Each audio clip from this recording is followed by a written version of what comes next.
FT business viewers எல்லாருக்கும் ஒரு hi hello வணக்கம். எல்லாரும் நல்லா இருப்பீங்கன்னு சொல்லி நினைக்கிறோம். நாங்களும் ரொம்பவே நல்லா இருக்கோம். இன்னைக்கு வந்துட்டு உங்கள ஒரு கடைக்கு தான் வந்துட்டு கூட்டிட்டு போலாம் அப்படின்னு சொல்லி இருக்கேன். இப்ப பார்த்தீங்கன்னா நெறைய பேருக்கு வந்துட்டு இந்த வாசிப்பு பழக்கமே வந்துட்டு நிறுத்திட்டாங்க. அப்படியே வாசிப்பு பழக்கம் இருந்தா கூட இப்ப நெறைய கிண்டல் வந்துருச்சு, புக் வந்துருச்சு. அதுல வந்துட்டு படிக்க ஆரம்பிச்சுட்டாங்க. ஆனா ஒரு டைம்லலாம் வந்துட்டு ஒரு நாவல் வருது அப்படின்னா, வீக்லி ஒன்ஸ் தான் வந்துட்டு ரிலீஸ் பண்ணுவாங்க. அத தேடி தேடி படிச்ச கூட்டங்களும் வந்துட்டு இருக்காங்க. எங்க அப்பா சொல்லிலாம் வந்து நான் நெறைய கேள்விப்பட்டுருக்கேன். ஸோ அந்த மாதிரி புக்ஸ வந்துட்டு நெறைய பேர் இப்ப மறந்துட்டாங்க. பட் இப்பயும் வந்துட்டு நெறைய பேருக்கு இந்த வாசிப்பு வழக்கம் இருக்கு இல்லையா? ஸோ அந்த மாதிரி ஒரு புக் ஷாப்புக்கு தான் வந்துட்டு உங்கள கூட்டு போறோம். அங்க நெறைய கலெக்ஷன்ஸ் ஆஃப் புக்ஸ் வந்துட்டு இருக்கு அப்படின்னு சொல்லி சொன்னாங்க. ஸோ என்ன மாதிரியான கலெக்ஷன்ஸ் இருக்கு அப்படின்னு சொல்லி போய் பார்க்கலாமா?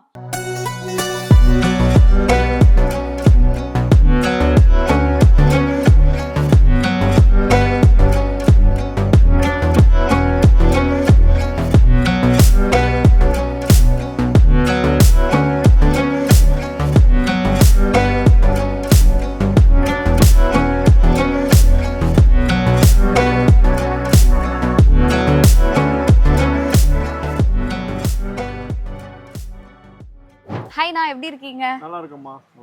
வந்துட்டு புக் வந்துட்டு இவ்ளோ வந்து வச்சிருக்கீங்க. இப்ப நெறைய பேருக்கு வந்துட்டு வாசிப்பு பழக்கமே வந்துட்டு வேற மாறிருச்சு. முன்னாடி புக் வந்துட்டு தேடி தேடி போய் வாங்கி படிப்பாங்க. இப்பலாம் கிண்டல் அப்படின்னு சொல்லி ஆன்லைன்லயே நெறைய வந்துருச்சு. ஆன்லைன்ல படிக்க ஆரம்பிச்சுட்டாங்க. இப்பவும் எவ்ளோ பேர் வந்துட்டு இல்ல நாங்க புக்ஸ்ல தான் வந்துட்டு படிப்போம். அந்த ஃபீலே வந்துட்டு தனி அப்படின்னு சொல்லி எத்தன பேர் வராங்க கடைக்கு? சொல்றீங்களா, அந்த ஃபீல் இருக்கு பார்த்தீங்களா, அந்த ஃபீலை உணர்றவங்க வந்து புக்கை தான் வாங்கி படிப்பாங்க. என்னதான் கிண்டல் வந்தாலும் சரி, புக்காக இருந்தாலும் சரி, படிக்க விருப்பப்பட மாட்டாங்க. அதில் படித்தா கண்ணு வேறு ப்ராப்ளம் வருது. இன்சைடு வேறு நிறைய, அதில் ஆட் நிறையா வருது. அந்த மாதிரி விஷயங்கள் நிறைய மைண்டை டைவெர்ட் பண்ணுது. இந்த மாதிரி சொல்கிறாங்க. புக்கு தான் வந்து டச் பண்ணால் கண்ணை தொட்டு மனசில் பதியுது அப்படின்னு சொல்லி சொல்கிறாங்க. ஓகே. இப்போ நீங்க வந்து இங்கிலீஷ் புக்ஸும் வச்சிருக்கீங்க, தமிழ் புக்ஸும் வச்சிருக்கீங்க. இப்போ எந்த ஆத்தரோட புக் வந்துட்டு நெறைய பேர் தேடி வந்து வாங்கிட்டு போறாங்க இப்போ ரீசன்ட் டைம்ஸ்ல?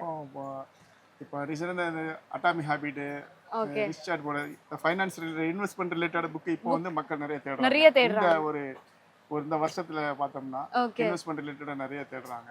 அதுல தமிழாக்கமும் இருக்கு, இங்கிலீஷும் இருக்கு. எல்லா வருஷமும் வருது. அதுல வந்து ஸ்பிரிச்சுவல் இருக்கு, இலக்கியம் இருக்கு, இலக்கணம் இருக்கு, குடும்ப நாவல்கள் இருக்கு, வேற த்ரில்லர் நாவல்ஸ் இந்த மாதிரி இருக்கு.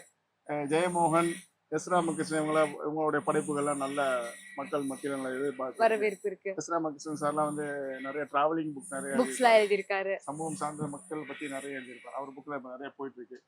சிறந்த 100 கதைகள் இப்ப தான் போட்டிருக்காங்க. சிறந்த 100 கதைகள் ராமகிருஷ்ணன் சாரோட புக். இப்போ நல்லா வந்து மக்கள் மத்தியில வந்து நல்லா போயிட்டு இருக்கு. இப்போ அவரோட சிக்னேச்சர் போட்டு வாங்கிட்டு வந்திருக்கீங்க. ஓகே. இப்போ ஃபர்ஸ்ட் காப்பி செகண்ட் காப்பி அப்படினு சொல்லி இருக்குல்ல. இப்போ அதை எப்படி நம்ம டிஃபரன்ஷியேட் கண்டுபிடிக்கிறது? தமிழ்ல வந்து ஃபர்ஸ்ட் காப்பி தான், ஃபர்ஸ்ட் காப்பி தான் கிடைக்கும். ஓகே. வந்து யாராவது போட மாட்டாங்க. இங்கிலீஷ்ல வந்து நம்ம இங்க பண்றது இல்ல, டெல்லில வந்து ஃபுல்லா சேல் பண்றாங்க. ஓகே. ஃபுல்லா அவங்க தான் வந்து பப்ளிஷிங் டெல்லி தான்.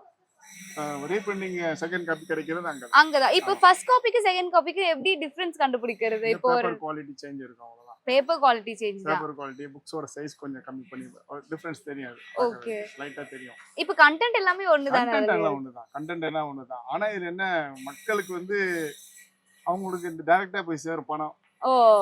ஃபர்ஸ்ட் காப்பி வாங்கினோம்னா ஆர்த்தருக்கு, கம்பெனிக்கு அப்படி போய் சேரும். ஓகே. இப்போ செகண்ட் காப்பி வாங்கும்போது யாரு கொடுக்குறாங்களோ அவங்களுக்கு போய் பணம் டைரக்டா சேர்ந்துரும். அவங்களுக்கு தான் லாபம் அதிகம். ஓகே.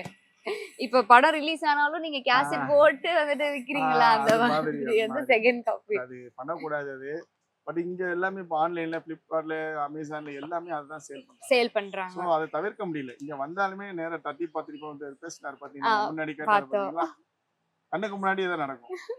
புக் ஃபேர் இப்போ ஸ்டார்ட் ஆக போகுது. ஒவ்வொருத்தரும் வந்து புக் வாங்கணும் வர்றவங்க பூரா தட்டி தட்டி பார்ப்பாங்க. ஆன்லைன் பிளிப்கார்ட் நம்ம வந்திருக்க புக் பர்ச்சேஸ் வந்திருக்கோம், அதை பார்க்காம அங்க கிடைக்குது இங்க கிடைக்குது, இந்த மாதிரி தான் கிடைக்கும். இதெல்லாம் எனக்கு தெரிஞ்சு இப்போ ரீசெண்டா புக் வாசிக்க ஆரம்பிச்சவங்களா இருக்கு. இப்போ புக் மேல நாட்டம் இருக்கவங்க கண்டிப்பா அந்த விலையை பார்த்து வாங்க மாட்டாங்க. இந்த ஆத்தர் வந்து புதுசா வந்திருக்கா எனக்கு கொடுங்க அப்படின்னு சொல்லி கேட்டு வாங்கிட்டு போறவங்க வந்துருக்காங்க. அந்த மாதிரி நீங்க இத்தனை வருஷத்துல யாராவது வந்துட்டு இந்த புக்கு தேடி தேடி ஒருத்தவங்க வந்து வாங்கிட்டு போனாங்க அப்படின்னு சொல்லி ஏதாவது உங்களுக்கு ஒரு மெமரி இருக்கா?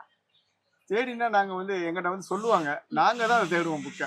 எங்களுக்கு இந்த புக்கை நான் தேடி பார்த்தேங்க, வெளியில கிடைக்கல பப்ளிகேஷன், நீங்க எடுத்து கொடுங்கன்னா நாங்க வந்து எங்களுக்குள்ள பப்ளிகேஷன் ஸ்டோரத்துல யார்கிட்ட கிடைக்குங்கிறத அனலைஸ் பண்ணி அவங்களுக்கு வாங்கி கொடுத்தா ரொம்ப ஹாப்பி ஆவாங்க. எனக்கு கிடைச்சிச்சுன்னு சொல்லுவாங்க. அதனால அடுத்தது வந்து நம்மகிட்ட நேரடியாக சொல்லுவாங்க, எனக்கு இந்த புக்கு கொஞ்சம் வாங்கி கொடுத்துருங்க அப்படின்னு. அதோடைய இது நிறைய இருக்கு. கஸ்டமர் இது நிறையவே கான்டாக்ட் இருக்கு. ஓகே. இப்போ நீங்க வந்துட்டு பாத்திருப்பீங்க இங்கிலீஷ் புக்ஸும் வந்துட்டு நீங்க சேல் பண்றீங்க, தமிழ் புக்கும் சேல் பண்றீங்க. எதுக்கு நம்ம ஊர்ல அதாவது சென்னையை பொறுத்த வரையும் எந்த புக்குக்கான ஈடுபாடு வந்துட்டு இங்க ஜாஸ்தி இருக்கு மக்களுக்கு மத்தியில? இப்போ இடையில இப்போ அரவிந்த் சாமி சார் டிபேட் பண்ணாரு, கோபிநாத் அண்ணனும் அவங்க debate ஆமா. பண்ணாங்க. அதுல வந்து இந்த சைக்காலஜி ஆஃப் மணி அந்த புக் வந்து 4 வருஷம் ஆச்சு. எஸ். ஆனா அந்த புக் ஒருத்தர் மூலியமா இதை படிச்சா உங்களுக்கு பிரயோஜனம் இருக்குன்னு சொல்லும் போது அது வந்து பிச்சுக்கிட்டு போகுது. தேடி தேடி வந்து சைக்காலஜி ஆஃப் மணி எங்கடா எடுங்க வந்து அது எழுதுற பேரு ஞாபகம் வராது. மார்க் ரோசன் அவர் எழுதினாரு அவரு. ஆனா அரவிந்த் சாமி புக் என்ன சொல்றாங்க, அந்த அளவுக்கு அது வந்து பாப்புலர் ஆயிடுச்சு அந்த புக் வந்து. ஓகே. இந்த மாதிரி ஒருத்தர் வந்து ஒரு புக்கை பத்தி சொல்ல போடும் போது அந்த புக் வந்து லைக் பண்ணி வாங்குறாங்க. பிக் பாஸ்ல நடக்கும்போது நிகழ்ச்சி நடக்கும்போது Kamal Haasan sir daily book suggest பண்ணுவாரு. எவ்ரி வீக் வந்து அதை வந்து சொல்லுவாரு புக் இருக்கு, அந்த புக்கை வந்து வாங்குவாங்க. சோ அவர் இந்த சம்பந்தப்பட்ட புக்கு ஒருத்தர் சொல்லும் போது வாழ்வியல் புக்கு இது இந்த கஷ்டப்பட்டு இவங்க இந்த மாதிரி புக் எல்லாம் சொல்லும் போது அது வாங்குறாங்க. ஓகே. தேடுறாங்க மக்கள் வந்து இப்ப தேடி தேடி படிக்க ஆரம்பிச்சுட்டாங்க. இப்ப நீங்க வந்துட்டு பாத்தீங்கன்னா அரசியல் சம்பந்தப்பட்ட புக்ஸ்மே வந்துட்டு வச்சிருக்கீங்க. நீங்க எத்தனை புக் வந்துட்டு படிப்பீங்க? நாங்க புக்கு படிக்கிறது ரொம்ப கம்மி தான், எங்களுக்கு வாங்கி விற்கிறது தான். ஆனா எல்லாரும் இது பாருங்க, அவப்பா திருமாவளவன் புக், பெரியார் புக் இருக்கு, அண்ணாவுடைய கட்டுரைகள் புக் இருக்கு. இதெல்லாம் முதல்ல சால்வி ஏதாவது போத்திட்டு இருந்தாங்க. இப்போ வந்து அவங்க புக் தான் வேணும்னால இப்போ வந்து அது ஒரு நல்ல ஒரு இதா இருக்கு, நல்ல விஷயமா இருக்கு. அதனால புக் வந்து பிரசன்ட் பண்ண ஆரம்பிச்சாங்க. அவங்களும் பல லைப்ரரி சின்ன சின்ன லைப்ரரிக்கு அந்த புக் அனுப்பிச்சு வைக்கிறாங்க. ஓகே. இப்போ வந்துட்டு ஜெயமோகன் சார் வந்து புக் வந்துட்டு இப்ப கூட ஒருத்தர் தேடி வாங்கிட்டு போனாரு. ஆமா. சோ ஜெயமோகன் சார் புக்ல வந்துட்டு என்னென்ன மாதிரியான கலெக்ஷன்ஸ் வச்சிருக்கீங்க? ஜெயமோகன் சார் வந்து அவருடைய எழுத்துக்கெல்லாம் வந்து அப்படியே இருக்கும், யதார்த்தமான கதைகளா இருக்கும், புனையப்பட்டதா இருக்காது, கற்பனைக்கு உண்டான இதா இருக்காது, யதார்த்தமான வாழ்க்கை அவரோட வாழ்க்கையில நடந்ததே தான் பாதி அவர் வந்து எழுதியிருக்காங்க. அவர் வந்து மகாபாரதத்தை பத்தி விரிவா எழுதியிருக்காரு. அது கிட்டத்தட்ட 20,000 ரூபாய் அந்த புக். ஓகே. அதையும் வாங்கி படிக்கிறதுக்கு இருக்காங்க. மகாபாரதத்தை 20 வால்யூம் எழுதியிருக்காங்க ஜெயமோகன் சார். வேற வெண்முரசு இப்படி பல டைட்டில் எழுதியிருக்காங்க. மக்கள் அதை விரும்புறாங்க. அவரோட எழுத்துக்கு வந்து நல்ல உயிர் இருக்கு. ஓகே. நீங்க சொன்னது எனக்கு வந்துட்டு ஞாபகம் வருது. இப்ப பொன்னியின் செல்வன் படம் ரிலீஸ் அப்போ நிறைய பேர் பொன்னியின் செல்வன் புக் வந்துட்டு படிக்கிறதுக்காக தேடி தேடி வந்து வாங்கினாங்க. ஒரு நாளைக்கு 10 காப்பி நாங்க வித்துட்டு இருந்தீங்க. அப்ப படம் வந்த டைம்ல படம் வந்து முடிஞ்சதுக்கு அப்புறம் அந்த புக்கோட இதே வந்து இதாயிடுச்சு. மக்கள் மத்தியில இதுதான் கதை அப்படின்னு முடிஞ்சு போச்சு.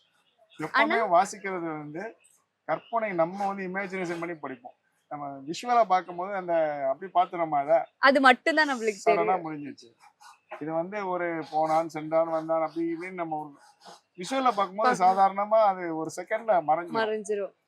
படிக்கிற வாசிப்பு திறன் இருக்கும் போது நம்ம வந்து கற்பனையிலேயே மிதப்போம். படிக்க படிக்க நம்ம அவ்வளவு இன்ட்ரெஸ்டிங்கா இருக்கும். நான் வந்து இந்த கருவாச்சி காவியம் இந்த புக்கு அப்பா ஒரு நாள் தலைவர் வைரமுத்து சார் எழுதின கருவாச்சி காவியம், இந்த புக்கை நம்ம படிச்சீங்கன்னா அது அவங்க கூட சேர்ந்து வாழ்ற மாதிரி இருக்கும். கிராமத்துல நமக்கே ஒரு மாதிரி அழுகெல்லாம் வரும், தன்னால கண்ணு கண்ணீர் வரும். எப்படி வருது? இது உயிரோட்டம் எழுத்துல வந்து உயிர் இருக்கும். கண்டிப்பா பெருமனே வாசிச்சுட்டு போக முடியும் அந்த மாதிரி புக்கு கிடையாது, காவியம் மாதிரி இதெல்லாம். அந்த புக்ல கருவாச்சி காவியம், கள்ளிக்காடு இதிகாசங்கள் இருக்கு, நல்ல புக்கெல்லாம் நிறைய இருக்கு. பாலஸ்தீன் இப்போ நடந்துட்டு இருக்கு பாத்தீங்களா பிரச்சனைகள், இந்த மாதிரி புக்கெல்லாம் நம்ம படிக்கும் போது அவங்களோட அரசியல் நம்ம தெரிஞ்சுக்கலாம். இந்த புக்கை வாசிக்கும் போது அங்க உள்ள அரசியல் நம்ம தெரிஞ்சுக்க முடியுது. எப்படி எப்படிலாம் மக்கள் வாழ்க்கை நடைமுறை இருக்கு, என்ன எதனால சண்டை போடுறாங்க, என்ன இதுங்கிறது வந்து நம்ம படிக்கும்போது நம்ம கண்ணு தெரிஞ்சுது. வாசிக்க வந்து மனிதனுக்கு அறிவு வந்து விரிஞ்சிட்டே போகுது. கண்டிப்பா. சோ இப்ப நீங்க தமிழ் புக்ஸ் பத்தி வந்து சொன்னீங்க நிறைய விஷயம். இங்கிலீஷ் புக்ஸும் வந்துட்டு இப்ப நிறைய பேர் வந்து படிக்கிறாங்க. இங்கிலீஷ் புக் அதாவது இங்கிலீஷ் ஆத்தர்ஸ்க்குமே வந்துட்டு நிறைய ஃபேன்ஸ் வந்துட்டு நம்ம ஊர்லயுமே வந்து இருக்காங்க.